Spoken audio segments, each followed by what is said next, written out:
नमस्ते बच्चों, my self Jaiswal sir. हम पढ़ रहे हैं class 12th chemistry chapter 2 solutions. Last class में हमने देख लिया था 4 types of modes of concentration, that is mass by mass percentage, mass by volume percentage, volume by volume percentage and ppm, that is parts per million. Now we will see the fifth part of concentration, that is strength. So strength of solution.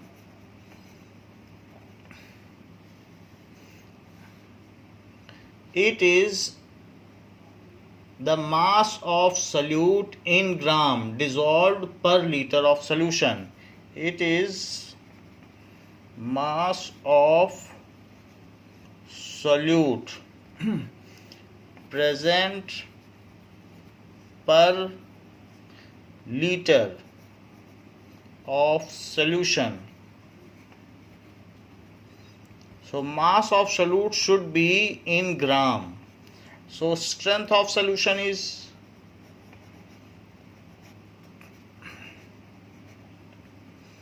equals to mass of solute in gram upon volume of solution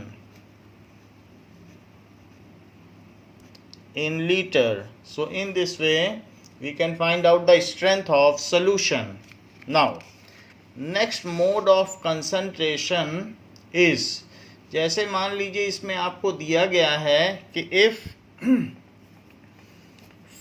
500 gram sugar is present in 5 liter of water, तो जो water है उसमें sugar मिला देने से उसका volume बढ़ेगा नहीं। जो वॉल्यूम है शुगर उसके इंटरस्टिशियल साइट में चले जाएंगे, तो volume of solution will be same as volume of solute. So find strength of solution. Find strength of solution.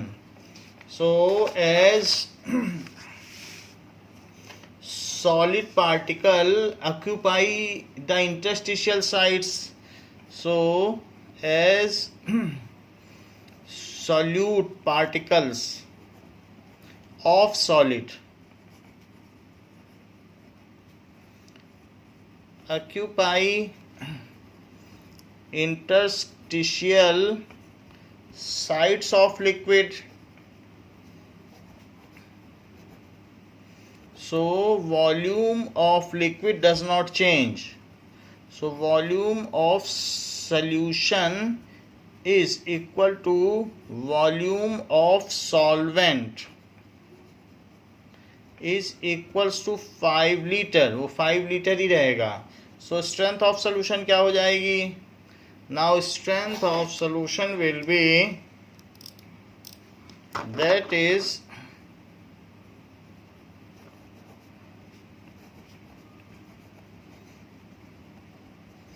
mass of solute, mass of solute upon volume of solution, that is in gram and it is in liter. So 500 gram sugar मिलाई गई है और 5 litre में मिलाई गई है. सो इसलिए this is 100, so it is 100 ग्राम पर लीटर. ऐसा स्ट्रेंथ हो गया. Now next one is mole fraction. So sixth mode of concentration is mole fraction.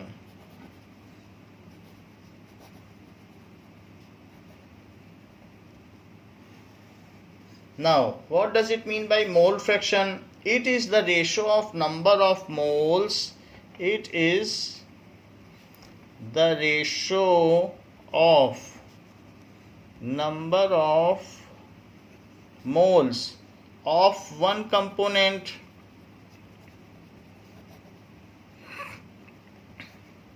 to the total number of moles, to the total number of moles of all the components, all the components present in solution, present in solution, यानी कि कितना एक component के कितने मोल total number of moles में present हैं उसको कहते हैं mole fraction. It is denoted by x. So let a binary solution consist of a and b component. मान लीजिए कोई बाइनरी सॉल्यूशन है जो लिक्विड फेज में है. Let a binary solution in liquid phase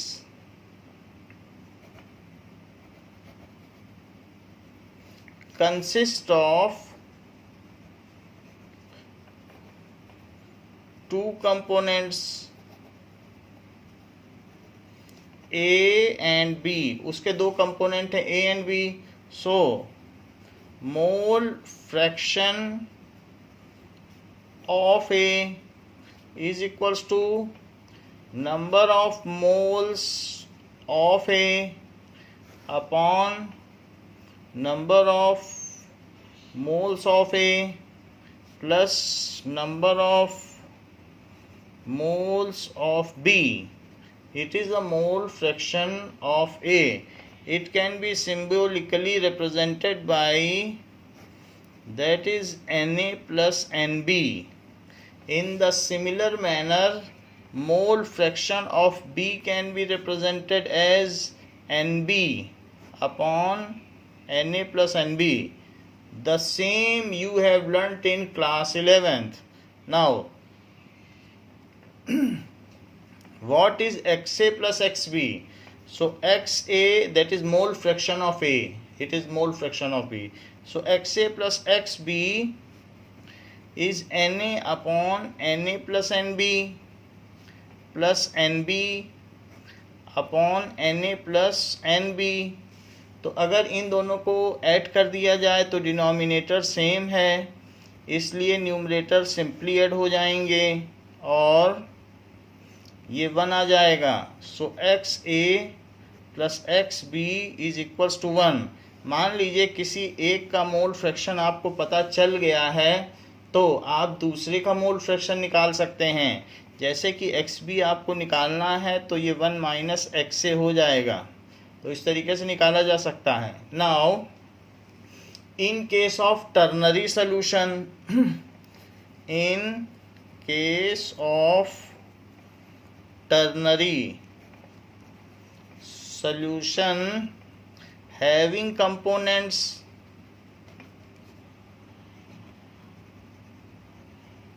A, B and C, अगर उसमें 3 components हैं तो हम कह सकते हैं कि x से क्या होगा, Na upon Na plus Nb plus Nc. XB is equals to Nb upon Na plus Nb plus Nc. And the similar manner XC is equals to Nc upon Na plus Nb plus Nc. तो इस तरीके से हमने x से XB और XC निकाल लिया है. दैट इज तीनों कंपोनेंट के मोल फ्रैक्शन हमने निकाल लिए हैं. सो XA आ गया, XB आ गया और XC भी आ गया. Now as we have found mole fraction of all these three, so what will be the sum of their mole fraction? जरा देखें तो. so XA plus XB plus XC, तो तीनों का डिनोमिनेटर सेम है तो ऊपर भी सिंपली ऐड हो जाएगा. Na plus Nb plus Nc upon Na plus Nb plus Nc is equals to 1. So XA plus XB plus XC is equals to 1. So sum of mole fraction of all components in a homogeneous solution is unity. So sum of mole fraction of all components in a homogeneous solution is unity.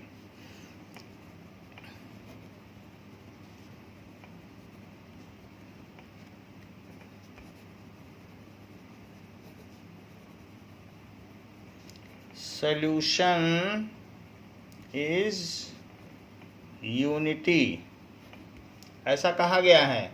ये important statement है. Now if 80 gram NaOH जो कि solution होता है is mixed, या flex होते हैं, NaOH के फ्लेक्स मिला दिए गए, NaOH के वाइट कलर के फ्लेक्स होते हैं, it is mixed with 180 gram of water. Find mole fraction of NaOH and mole fraction of water. So सबसे पहले नंबर ऑफ मोल्स निकालने पड़ेंगे. So number of moles of NaOH is equals to mass by molar mass. Mass by molar mass, mass है 80 ग्राम और NaOH का molar mass निकालना 23 plus 16 plus 1. सो ये निकाला जा सकता है. सो 23 प्लस 16 प्लस 1 दैट इज 40. तो 40 ग्राम पर मोल ये निकाला जा सकता है. सो इससे ग्राम और ग्राम कट जाएगा और 2 मोल आ गए. तो ये नंबर ऑफ मोल्स NaOH के हो गए. Number of moles of water, it is mass by molar mass, 9th का फार्मूला. सो मास लिया गया है 180 ग्राम, पानी 180 ग्राम है, जबकि वाटर का मोलर मास क्या होता है 18 ग्राम पर मोल. ग्राम से ग्राम कट गया और 10 मोल आ गया.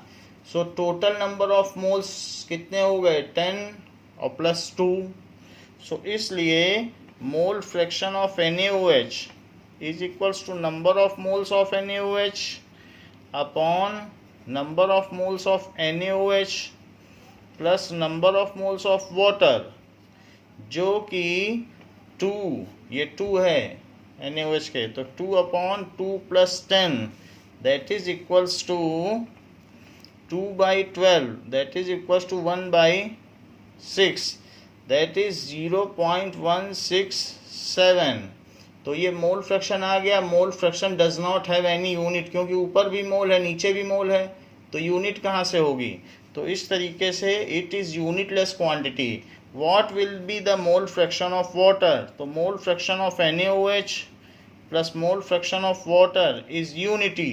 जैसा कि ऊपर दिखाया गया था कि sum of mole fraction of all component is unity. तो इसका mole fraction कितना आया. तो हमें वाटर का मोल फ्रैक्शन अब निकाल लेना चाहिए.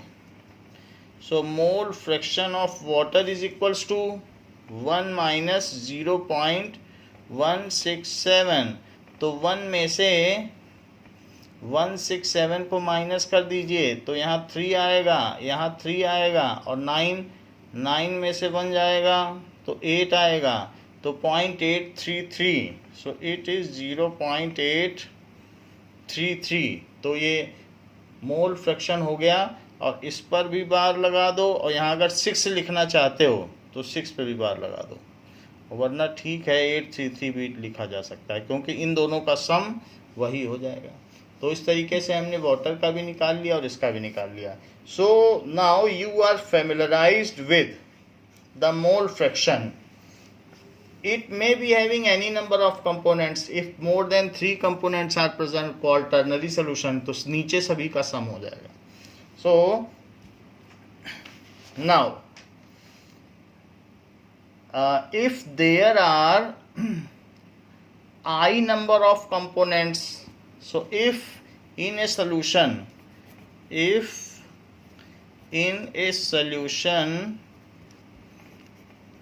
there are I number of components, जैसा कि आपकी बुक में लिखा है, तो ऐसे केस में हम किसी एक का निकालना चाहते हैं xi का, तो ni upon n1 plus n2 से लेकर प्लस ni ऐसा करना होगा, that is equals to ni upon sigma ni, ये जितने भी कंपोनेंट्स हैं उनका सम कर दिया जाएगा. However it is equally true that is x1 plus x2 plus x3 से लेकर plus xi is equals to 1.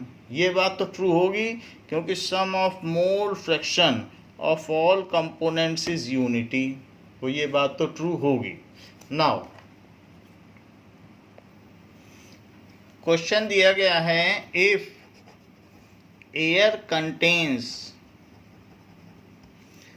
21% oxygen by mass and 79% N2 by mass. यहाँ पर दूसरे कंपोनेंट इग्नोर कर दिए गए हैं, बस दो ही चीज़ें मानी गई हैं, तो दोनों का सम मिलाकर आप देखिए तो 100% हो जाता है. Find mole fraction of oxygen and nitrogen in air. Find mole fraction of oxygen and nitrogen in air.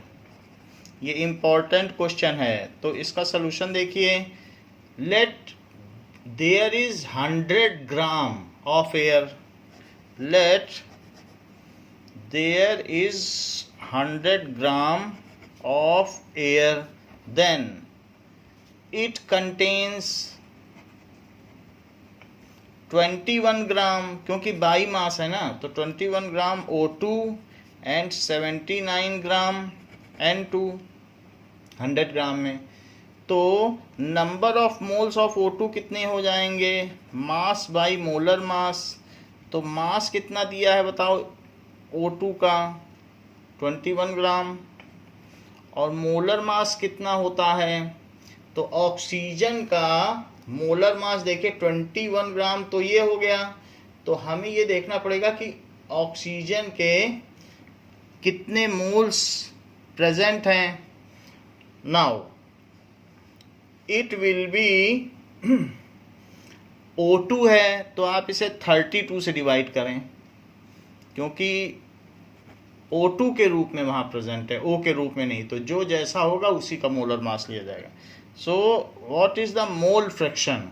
तो जो गैसेज होती हैं, चाहे O2 हो या N2 हो, तो वो अपनी di atomic, mono atomic, tetra atomic या जैसी भी गैसेज हों, ट्राई एटॉमिक, वो अपने नंबर ऑफ पार्टिकल के हिसाब से व्यवहार करती हैं. तो जो हीलियम का मोनो एटॉमिक का व्यवहार होगा वही डाई एटॉमिक का, और वही ओजोन का ट्राई एटॉमिक का. नंबर ऑफ पार्टिकल के हिसाब से ही प्रेशर एग्जर्ट किया जाता है, सब कुछ नंबर ऑफ पार्टिकल्स पे होता है. तो यहाँ पर हमें ये देखना है O2 ही लेना है, जो जिस फॉर्म में एयर है उसी फॉर्म का मोलर मास लेना है.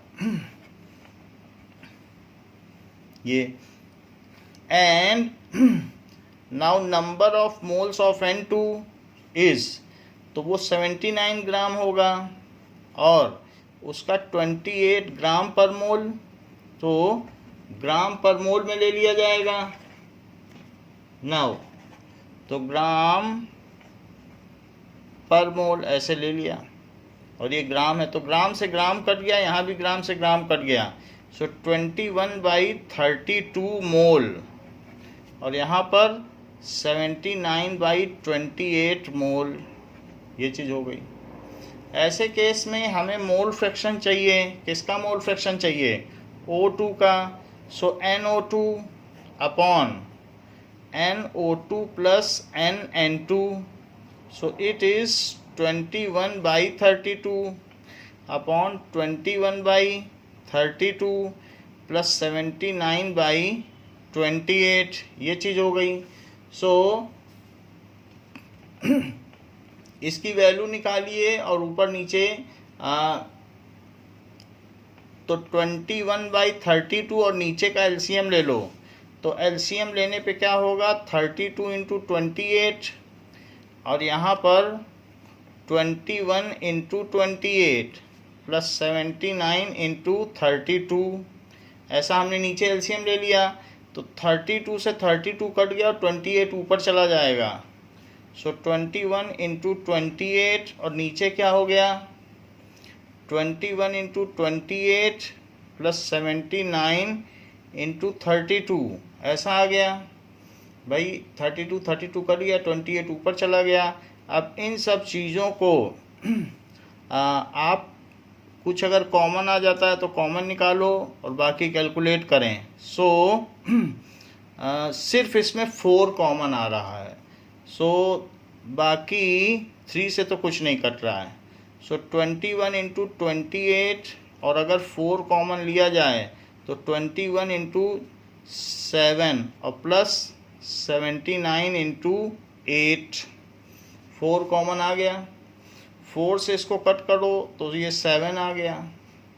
तो 7 1 जा 7, 7 2 जा 14 और यहाँ पर भी 147 और 8 से इसको मल्टीप्लाई करो। 8 9 जा 72 और 8 7 जा 56। सो 56 और 7 दैट कम्स एज 63। सो 63 आ गया। अब 632 प्लस 147 तो 147 कर लो, 977 तो 147 अपॉन 779 ये चीज़ हो गई। अब इसको आप डिवाइड कर लो तो डिवाइड करेंगे तो 147 divided by 779 so 779 is equals to 0.188। तो इट इज़ इक्वल्स टू 0.188। भले ही ऑक्सीजन का मास एयर में ज़्यादा हो लेकिन चूंकि उसका मोलर मास ज़्यादा है इसलिए उसके मोल फ्रैक्शन कम हुए। So mole fraction of N2 is equals to 1 minus mole fraction of O2 that is 1 minus 0.188। तो 1.000 में 0.188 को माइनस कर दीजिए। सो यहाँ 2 आएगा, यहाँ 1 आएगा और 9 में से 1 गया तो 8 दैट इज इक्वल्स टू 0.812। ये चीज़ आ गई। तो हमने मोल फ्रैक्शन दोनों का निकाल लिया है और दोनों का सम 1 है। सो उसी से किया है। ये एक इम्पॉर्टेंट क्वेश्चन है, 11th में भी था लेकिन 12 के लिए भी इम्पॉर्टेंट है। नाउ तो हमने एक बात देख ली कि कंसंट्रेशन की जो 6th टाइप है उसको हमने देख लिया कि मोल फ्रैक्शन क्या होता है। अब हम क्वेश्चन करेंगे इन टेक्स्ट क्वेश्चन जो बुक में दिया हुआ है। सो बुक में एग्जाम्पल दिया गया है तो एग्जाम्पल करेंगे। What is example given in book? Now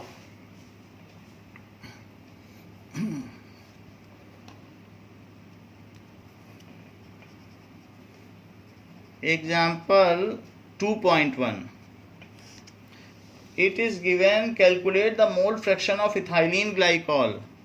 Calculate the mole fraction of ethylene glycol in a solution containing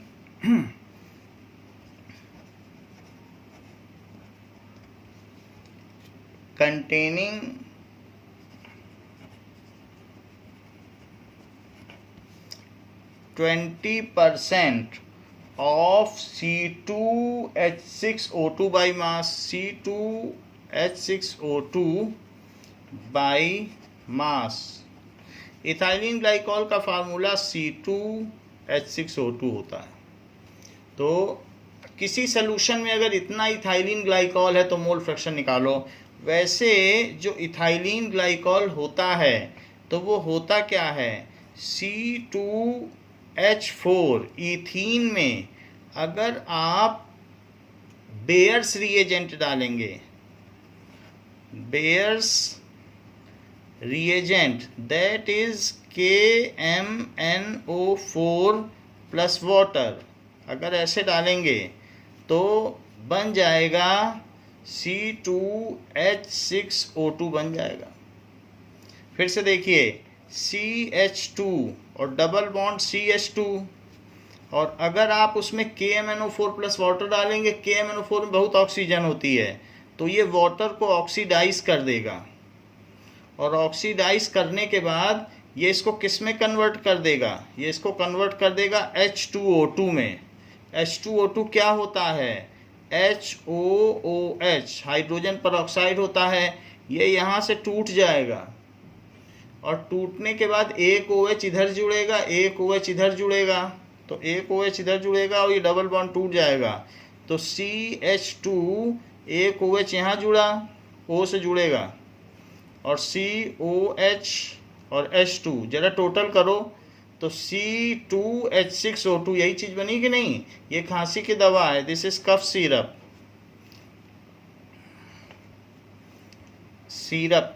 इसका कलर ये रेड कलर का होता है, ये KMNO4 की वजह से होता है कफ सिरप, तो इसी को कहते हैं इथाइलिन ग्लाइकॉल।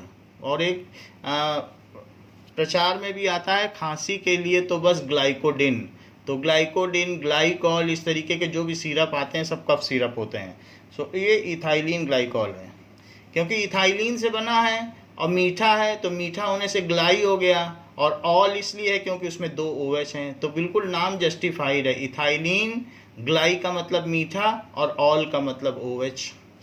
सो इथेन 1,2 डाइऑल भी है वैसे ethylene glycol, so ethane 1,2 diol, though it is not pertaining to question but for information only I have told you कि ये ऐसा होता है, इसका कोई इशू नहीं है। तो हमारे पास 20% ये सोल्यूशन है, तो 20% सोल्यूशन है यानी कि हमने उसको वाटर में बनाया है, तो वाटर में मिला दिया जाता है कफ सिरप, तभी तो कफ सिरप बनेगा। तो इस तरीके से 20% C2H6O2 is present in 100 जो भी है 100 ग्राम सोल्यूशन। सो ये कह सकते हैं 20% ना लिख के लिख लीजिए, परसेंट की वैसे बात की गई है, 20 ग्राम लिख लो, क्योंकि अब हम ग्राम के टर्म्स में लिख देंगे इसको। 20 ग्राम C2 is present in 100 gram solution. अगर 100 ग्राम सोल्यूशन है तो उसमें वाटर कितना होगा, that is 20 gram this is present in 80 gram water, तभी तो मिल के दोनों 100 ग्राम सोल्यूशन बनाएंगे, क्योंकि सोल्यूशन तो इन दोनों का सम होता है ना, सोल्यूट और सॉल्वेंट का, तो सोल्यूशन बन गया। अब दोनों का मोल्स निकालो, तो molar mass of C2H6O2 is equals to 12 into 2 plus 1 into 6 plus 16 into 2, तो 24 प्लस 6 30 हुआ, और 30 प्लस 32 कितना हुआ, दैट इज 62। तो इसलिए ये 62 ग्राम पर मोल अवश्य लिखें। जबकि मोलर मास ऑफ वाटर कितना होता है, तो मोलर मास ऑफ वाटर हम सभी को पता है कि ये 18 ग्राम पर मोल होता है। तो अब देर किस बात की, हमें ये निकालना है मोल फ्रैक्शन, तो मोल फ्रैक्शन निकाल लें। मोल fraction of C2H6O2 is number of moles of C2H6O2 upon number of moles of C2H6O2 plus number of moles of H2O। Number of moles का फार्मूला खुद क्या होता है, मास बाय मोलर मास। तो कितना मास लिया है बताइए, 20 ग्राम है इसका मास, सो 20 ग्राम ले लो और उसके नीचे डिवाइड करो उसके मोलर मास से, दैट इज 62। यहाँ भी यही करो और यहाँ पर भी वाटर 80 ग्राम है तो 80/18। ठीक है, ऐसे कर दिया है। अच्छा, फिर जैसा पहले सिंपल मेथड लगाया था वैसे ही लगाएंगे। सो 20/62 और डिवाइडेड बाई 62 इंटू 18 और 20 इंटू 18 और प्लस 62 इंटू 80, ऐसे कर दिया। ये भी तो एलसीएम का एक तरीका है। तो ऐसे ऐसे करने से क्या है कि चीज़ें कट जाएंगी सिंपली। तो ऊपर क्या बचेगा 20 इंटू 18 और नीचे क्या होगा 20 इंटू 18 प्लस 62 इंटू 80, ऐसा हो गया। तो अब इन दोनों में हम ये देखेंगे कि क्या कॉमन आ सकता है। तो 4 तो कॉमन आ सकता है, पहले नीचे से 4 निकाल लो। तो 20 इंटू 18, तो 4 अगर कॉमन आएगा तो यहाँ 5 बचेगा और बल्कि 2 और कॉमन निकाल लो तो 2 कॉमन आएगा तो 9 बचेगा। तो 4 2 जा 8 कॉमन निकाल लेते हैं। तो 4 यहाँ से कॉमन और 2 यहाँ से कॉमन, तो 5 इंटू 9, 2 कॉमन ले लिया है। अब इसी तरीके से 4 यहाँ से तो 8 पूरा पूरा कॉमन आ जाएगा। तो 62 इंटू 10, तो पूरा ही कॉमन आ गया 8 यहाँ से। अब इस 8 से इन चीज़ों को कट करो। तो देखो पहले 2 से कट करो तो 4 और 9, और 4 से इसको कट करो तो 5। तो 5 9 या 45 आया। तो लिख लीजिए दैट इज इक्वल्स टू 45 और डिवाइडेड बाई यहाँ 45 और प्लस 620, ये चीज़ आ गई। 620 में 45 जोड़ोगे तो 665 आएगा, 665। अब आप इसे 45 हो गया और 665 ये 5 से कट सकता है। तो 5 9 जा 45, 5 1 जा 5, फिर 5 3 जा 15 और 5 3 जा 15, तो 9/133 आ गया। So this is 9/133। 9/133 अगर आ गया है तो इसको अब डिवाइड करें। यहाँ तक तो आप आ सकते हैं हर मोल फ्रैक्शन में। So 9/133, 9 divided by 133, it is equal to 0.0676। So 0.68 लिख दो। It is equals to 0.068, 0.068। अच्छा, अब यही चीज़ देख लो बुक में तो 0.068 है। तो हमने भी अप्रॉक्सीमेट कर दिया है। अगर वाटर का पूछा जाए तो 1 से माइनस कर देना। सो मोल फ्रैक्शन ऑफ वाटर क्या होगा now? Mole fraction of water is mole fraction of water is equals to 1 minus mole fraction of C2 H6O2. it is 1 minus 0.068, तो 1 से माइनस करो 0.68, तो यहाँ 2 बचेगा, 9 में से तो 3 बचेगा और 9 तो 0.932, 0.932। इस तरीके से हम ये कर सकते हैं।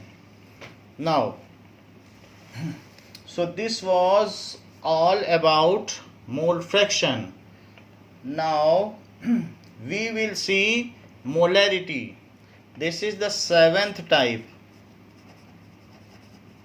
मोलैरिटी क्या होती है? मोलैरिटी को m से डिनोट करते हैं। It is the number of moles of solute dissolved in 1 liter of solution. It is number of moles of solute dissolved in 1 liter of solution. 1 litre solution में किसी चीज़ के कितने मोल हैं उसको मोलैरिटी कहते हैं।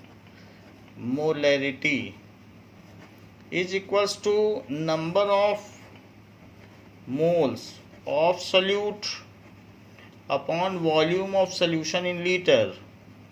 Volume of solution in litre, तो ये नंबर ऑफ मोल्स तो मोल हो गया और ये लीटर हो गया, तो यूनिट क्या हो गई, मोल पर लीटर, तो यूनिट ये हो गई, या फिर सिर्फ एम से भी डिनोट करते हैं, मोलरिटी को एम से भी डिनोट करते हैं। तो क्वेश्चन दिया गया है इफ 2 मोल ऑफ मोल इसकी यूनिट है, MOL ही लिखना चाहिए, मोल CI ये सब नहीं लिखना चाहिए, क्योंकि जो यूनिट होती है उसमें प्लूरल नहीं लगाया जाता है और ई भी नहीं लगाना चाहिए। If 2 mole of NaOH is dissolved in water to make 500 ml of solution,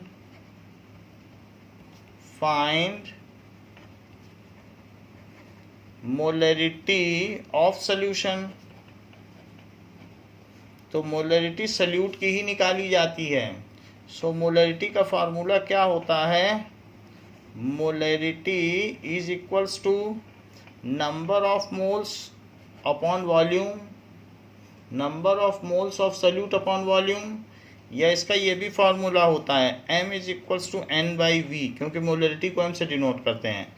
so that is equals to 2 moles डाले गए हैं और वॉल्यूम लीटर में लेना है। 500 ml में कितने लीटर होता है, 0.5 लीटर, तो 0.5 है तो 20/5 हो जाएगा, तो 20/5 कितना होता है, 4 मोल पर लीटर या 4m, तो उसकी मोलरिटी क्या हो गई, तो molarity of the solution is 4m,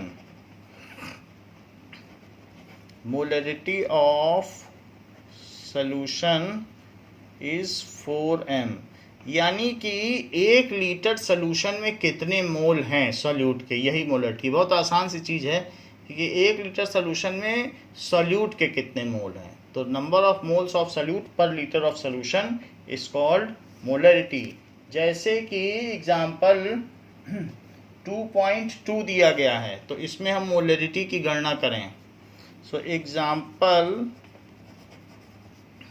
2.2, it has been given that calculate the molarity of solution, calculate molarity of solution containing 5 gram of NaOH, 5 gram NaOH in 450 ml of solution, in 450 ml of solution। सो ऐसा दिया गया है, 5 ग्राम NaOH है, तो सबसे पहले इसके moles निकालो। सो number of moles of NaOH is mass by molar मास। अभी पीछे हमने देख लिया है कि मोलर मास NaOH का 23 + 16 और +1, ऐसा करोगे तो 40 आ जाएगा। तो 5 ग्राम है और ये 40 ग्राम पर मोल है। मोलर मास कितना होता है NaOH का, 40 ग्राम पर मोल, तो ग्राम से ग्राम कटा और 1/8 आ गया, तो 1/8 मोल आ गया, तो इट इज इक्वल्स टू 0.125 मोल आ गया, ऐसा आ जाता है। 8 से 1 में डिवाइड कर दो तो ऐसा हो जाएगा। ये तो n आ गया और 450 ml सोल्यूशन है, so 450 ml is equals to 0.45 litre, ये चीज़ हो गई। अब हम निकाल लें molarity. So molarity of solution कैसे आएगी, now molarity of solution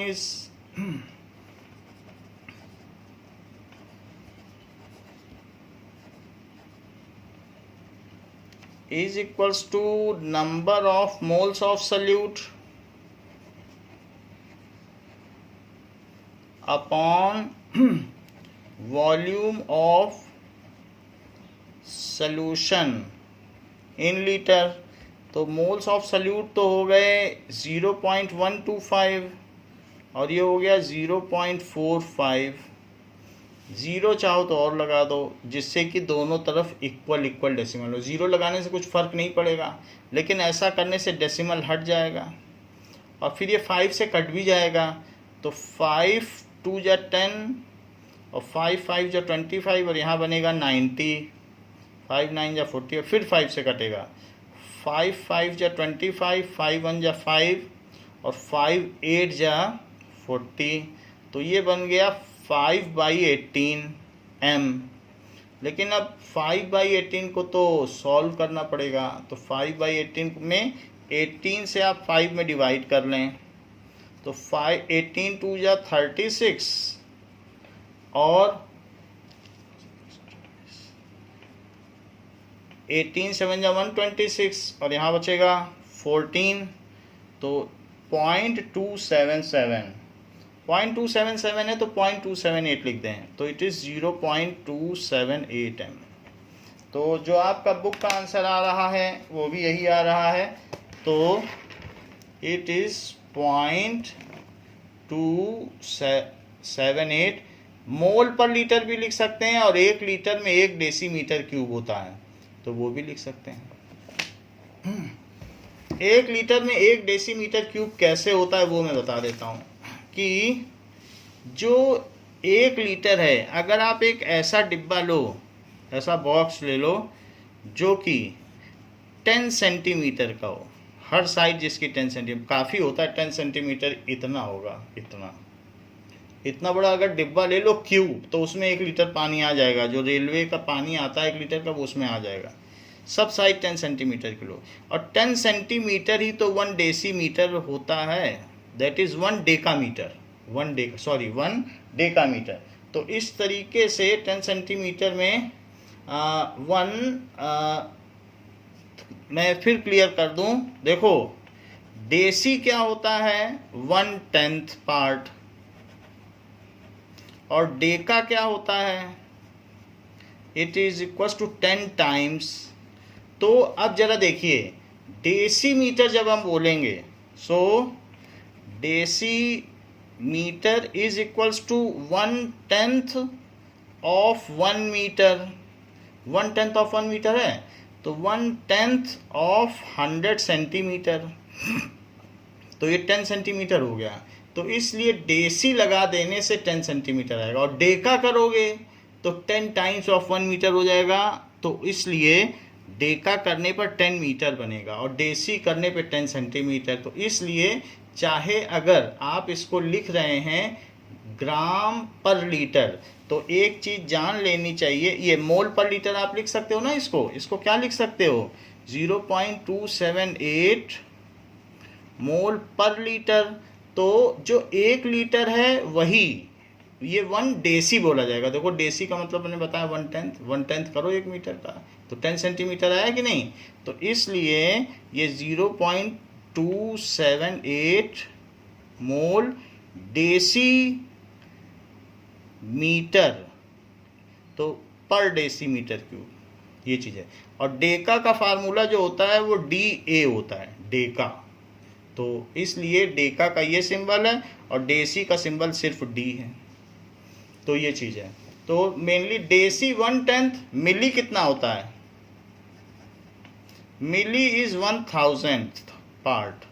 senti कितना होता है?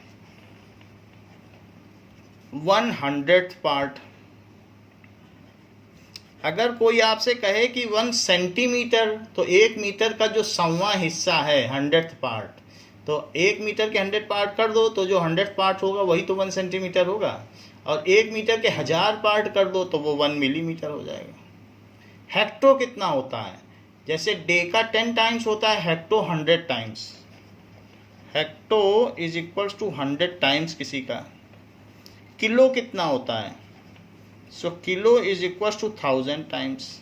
इस तरीके से चीज़ें चलती हैं, ठीक है। तो kilo, hecto, decagram, deci, centi, milligram, आपको इसे याद रखना चाहिए। So kilo, hecto, decagram, kilo, hecto, decagram, deci centi milligram, deci centi milligram. तो देखिए किलो, हेक्टो, डेका, ग्राम हो या मीटर हो या लीटर हो, सब में लग सकता है। किलो, लीटर, सेकंड हो, कुछ भी हो, सब में लग सकता है। किलो, हेक्टो, डेका, ग्राम, डेसी, सेंटी और मिलीग्राम। तो ये एक ऑर्डर है। अगर आप कहीं से कहीं भी जाना चाहते हो, किलो से मान लो अगर यहाँ आना चाहते हो तो 1 kilogram is equal to 2 zero बढ़ जाएंगे 100 डेका ग्राम। इसी तरीके से किलो से आप 1 किलोमीटर से मीटर में आना चाहते हो तो 3 पे आ जाओ, तो 3 जीरो बन जाएंगे। 1 किलोमीटर, के स्मॉल है, 1 kilometre is equals to 1000 metre, ऐसा होता है। इसी तरीके से h को भी स्मॉल रखा गया है, ये हमने h बड़ा लिख दिया है, h भी स्मॉल है ऐसा। तो अगर आप कहीं से भी पहुंच सकते हो, किलो से किलोग्राम से सेंटीग्राम भी पहुंच सकते हो, किलोग्राम से मिलीग्राम भी पहुंच सकते हो, मिलीमीटर भी पहुंच सकते हो। तो ये आपका ऑर्डर हो गया। Now this was all about molarity. Now in next class we will discuss about molality. तो मोलैलिटी को हम अगले क्लास में डिस्कस करेंगे। इस क्लास के लिए बच्चों इतना ही है। Thank you.